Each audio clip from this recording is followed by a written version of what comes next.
Morning, જય શ્રી કૃષ્ણ. કાલે આપણે જોઈ ગયેલા દિલ્હી સલ્તનતના શાસકો છે કે કયા કયા વંશજોએ શાસન કર્યું. ત્યારબાદ આપણે પહોંચ્યા છીએ હવે રાજ્ય વ્યવસ્થાએ. તો ધ્યાન આપજો.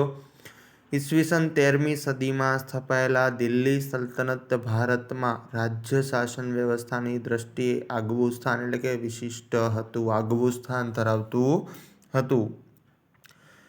દિલ્હી સલ્તનત શાસનના કેન્દ્રમાં કોણ હતું? સુલતાન હતો. સુલતાનની સત્તા સર્વોપરી ગણાતી હતી. શા માટે સર્વોપરી ગણાતી હતી? કે જે સર્વોચ્ચ સેનાપતિ, કારોબારીનો સર્વોચ્ચ વડો અને સર્વોચ્ચ ન્યાયાધીશ પણ હતો. કે સુલતાન પોતે સર્વોચ્ચ સેનાપતિ હતો, કારોબારીનો સર્વોચ્ચ વડો હતો અને સર્વોપરી પોતે ન્યાયાધીશ હતો. એટલા માટે સુલતાનની સત્તા કેવી ગણાતી હતી? સર્વોપરી. સુલતાનને મદદ કરવા એક મંત્રીમંડળ હતું. જે મંત્રીમંડળની રચના સુલતાન પોતે જ કરતો હતો. કે મંત્રીમંડળના મંત્રીઓ અને અધિકારીઓની નિમણૂક કોણ કરતું હતું? સુલતાન પોતે કરતો હતો.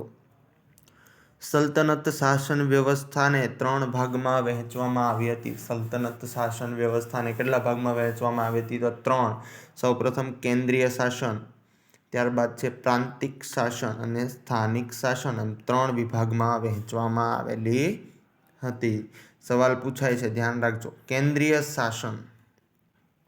સુલતાન પછી મંત્રીમંડળ મુખ્ય હતું. કે સુલતાન મુખ્ય હતો, ત્યારબાદ કોણ હતું? મંત્રીમંડળ.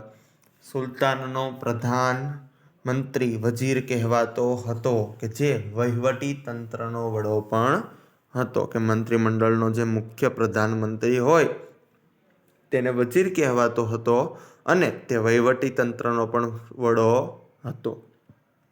આ ઉપરાંત મંત્રીમંડળમાં 5 વિભાગમાં વહેંચવામાં આવ્યું. મંત્રીમંડળને કેટલા વિભાગમાં વહેંચવામાં આવ્યું? તો કે 5 વિભાગ. અને કયા કયા?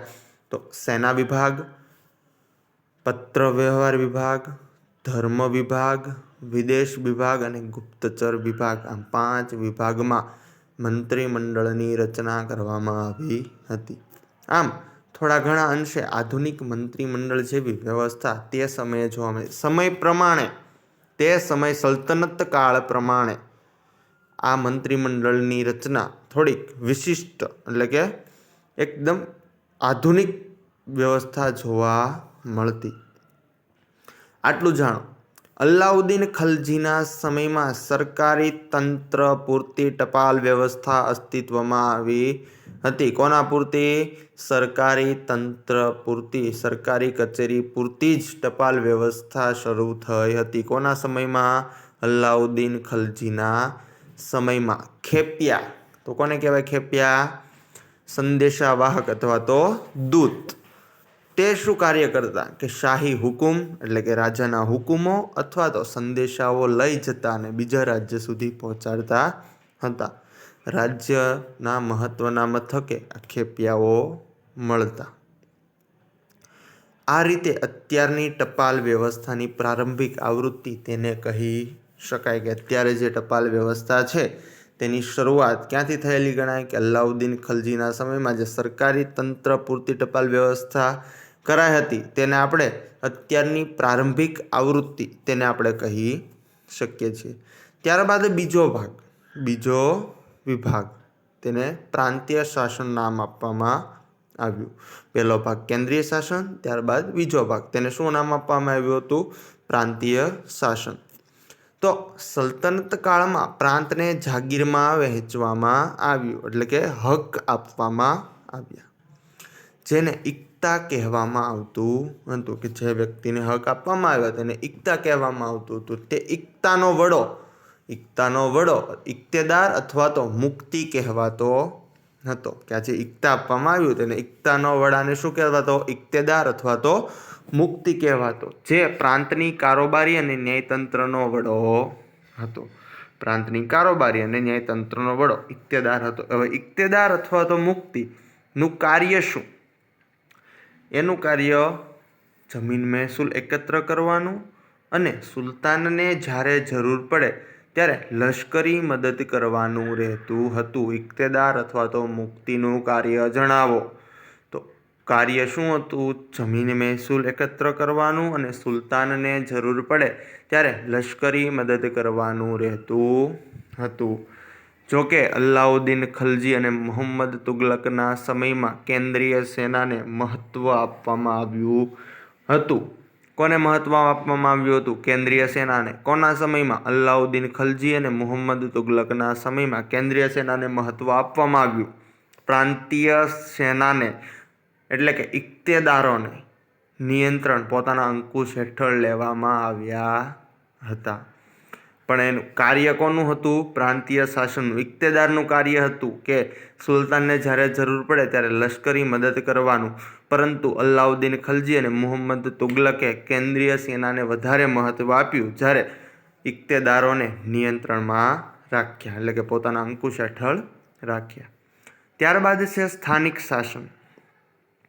પ્રાંત પછીના એકમને જિલ્લા, તાલુકા અને ગામ એમ 3 રીતે વહેંચવામાં આવે છે. પ્રાંત પછીના એકમને જિલ્લા, તાલુકા અને ગામ એમ 3 વિભાગમાં વહેંચવામાં આવ્યા. જિલ્લાને શીક કહેવામાં આવ્યું, તાલુકાને પરગણા કહેવામાં આવ્યા હતા. જિલ્લાને કયા નામે?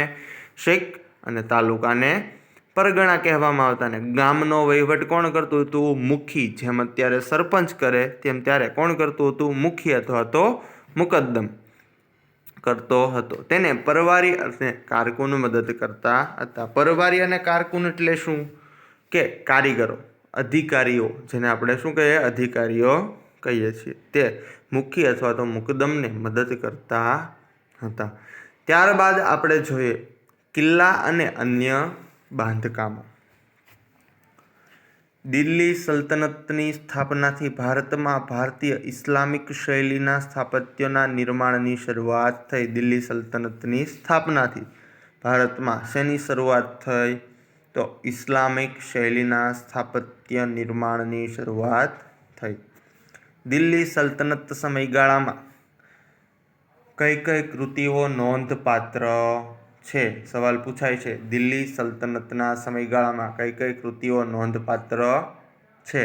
તો સૌથી પહેલી કિલ્લાઓ, મસ્જિદો, મકબરા, મકાનો, બગીચા, દરવાજા, મિનારા વગેરે જેવી સ્થાપત્ય કલાની દ્રષ્ટિએ નોંધપાત્ર કૃતિઓ તૈયાર કરવામાં આવી હતી. આ યાદ રાખવાનું છે. કુતુબુદ્દીન ઐબકના સમયમાં દિલ્હીમાં કુવત ઉલ ઇસ્લામ નામની મસ્જિદનું નિર્માણ થયું હતું. સવાલ પૂછાઈ શકે. કુવત ઉલ ઇસ્લામ નામની મસ્જિદનું નિર્માણ કોના સમયમાં થયું હતું? તો કુતુબુદ્દીન ઐબકના સમયમાં. અથવા તો આમ પણ સવાલ, કુતુબુદ્દીન ઐબકના સમયમાં કઈ મસ્જિદનું નિર્માણ થયું હતું? તો એનો જવાબ આવશે કુવત ઉલ ઇસ્લામ નામની મસ્જિદ. ઐબકે બંધાવેલ બીજી મહત્વની ઇમારત, તેને કુતુબ મિનાર કહેવામાં આવે છે. કયા નામ તરીકે ઓળખાતા હતા? કુતુબ મિનાર, જેને આપણે આપણી તળપદી ભાષામાં શું કહીએ છીએ? કુતુબ મિનાર કહીએ છીએ. કુતુબુદ્દીનના સમયમાં તેનો એક જ માળ બાંધી શકાયો હતો. કુતુબુદ્દીન જ્યાં સુધી જીવતો હતો ત્યાં સુધીમાં એનો એક જ માળ બાંધી શકાયો હતો અને તેના અધૂરા કામને ઇલ્તુત્મિશે પૂર્ણ કરાવ્યું હતું. કે તેના અધૂરા કામને કોણે પૂર્ણ કરાવ્યું હતું? ઇલ્તુત્મિશે પૂર્ણ કરાવ્યું.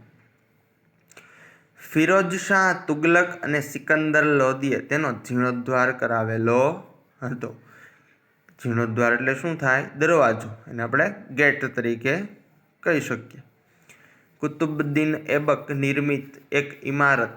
કુતુબુદ્દીન નિર્મિત એક ઇમારત. શું નામ છે? ઢાઈ દિનકા ઝોપડા નામની મસ્જિદ, જે ક્યાં આવેલી છે? અજમેરમાં આવેલી છે. આ સવાલ પૂછાય કે ઢાઈ દિનકા ઝોપડા નામની મસ્જિદ ક્યાં આવેલી છે?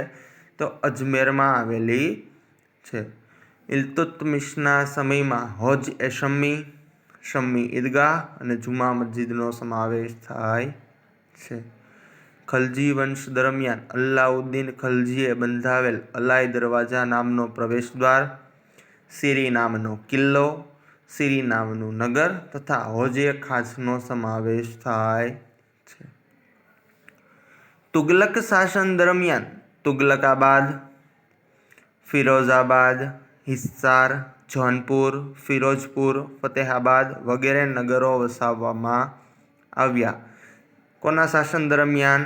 તુગલક શાસન દરમિયાન તુગલકાબાદ, ફિરોઝાબાદ, હિસ્સાર, જૌનપુર, ફિરોઝપુર, ફતેહાબાદ વગેરે નગરો વસાવવામાં આવ્યા હતા.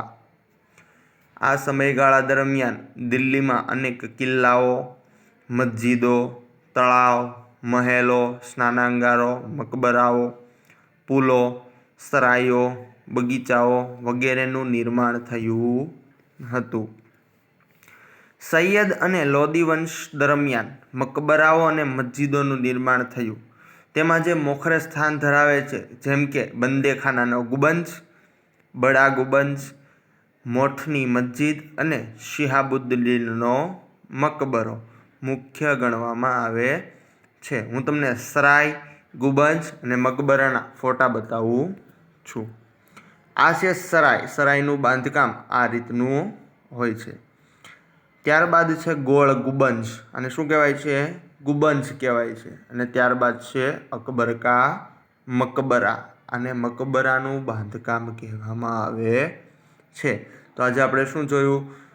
રાજ્ય વ્યવસ્થા, એના 3 ભાગ: કેન્દ્રીય શાસન, પ્રાંતીય શાસન અને સ્થાનિક શાસન. કેન્દ્રીય શાસનમાં શું આવ્યું કે સુલતાન પછી મંત્રીમંડળ મુખ્ય હતું. સુલતાનનો પ્રધાનમંત્રીને વજીર કહેવાતો હતો. મંત્રીમંડળની 5 ભાગમાં રચના થઈ: સેના વિભાગ, પત્ર વિભાગ, ધર્મ વિભાગ, વિદેશ વિભાગ અને ગુપ્તચર વિભાગ. ત્યારબાદ આવ્યું પ્રાંતીય શાસન, જેને જાગીરમાં વહેંચવામાં આવ્યું હતું. તેના વડાને ઇક્તેદાર કહેવાતો હતો. ઇક્તેદારને શું કહેવાય? ઇક્તેદારનો કાર્ય શું હતું કે જમીન મહેસૂલ એકત્ર કરવાનું અને સુલતાનને જ્યારે જરૂર પડે ત્યારે એને લશ્કરી મદદ કરવાની હતી. ત્યારબાદ આવ્યું સ્થાનિક શાસન. સ્થાનિક શાસનમાં જિલ્લા, તાલુકા અને ગામનો સમાવેશ થાય છે. જિલ્લાને શીક નામે ઓળખાતો, તાલુકાને પરગણા નામે ઓળખાતો હતો અને ગામનો વહીવટ કોણ કરતું હતું? તો મુખી કરતો હતો. ત્યારબાદ આપણે જોયું કિલ્લા અને અન્ય બાંધકામો, કે આમાં જે પ્રમાણે બાંધકામો થયેલા છે. કુતુબુદ્દીન એબકના સમયમાં કુવતુલ ઇસ્લામ નામની મસ્જિદનું નિર્માણ થયું હતું. કુતુબુદ્દીને કુતુબી મિનાર બનાવ્યો હતો. તેનું એક માળનું કામ તેના સમયમાં થયું હતું. ત્યારબાદ તેના અવસાન પછી આ કુતુબ મિનારનું કામ કોણે પૂર્ણ કરાવ્યું હતું? તો કે ઇલ્તુત્મિશે કરાવ્યું હતું. કુતુબુદ્દીનના સમયમાં એણે કઈ મસ્જિદની રચના કરી હતી? તો કે ઢાઈ-દીન કા ઝોપડા. એ ક્યાં આવેલી હતી? તો કે અજમેરમાં. બીજી જે બધી અલગ અલગ મસ્જિદો છે, કિલ્લાઓ છે, તળાવો, મહેલો, સ્નાનાગારો, મકબરાઓ, પુલો, સરાયો, બગીચાઓ વગેરેનું નિર્માણ ક્યાં ક્યાં થયું હતું, કોણે કરાવ્યું હતું, આ બધું યાદ રાખવાનું છે. અને એકવાર જેની પાસે બુક છે તે વાંચી લેવું. ઓકે, રિવિઝન કરી લેવું. અને જ્યાં ન સમજાય ત્યાં તમારે પૂછવી લેવું. અસ્તુ.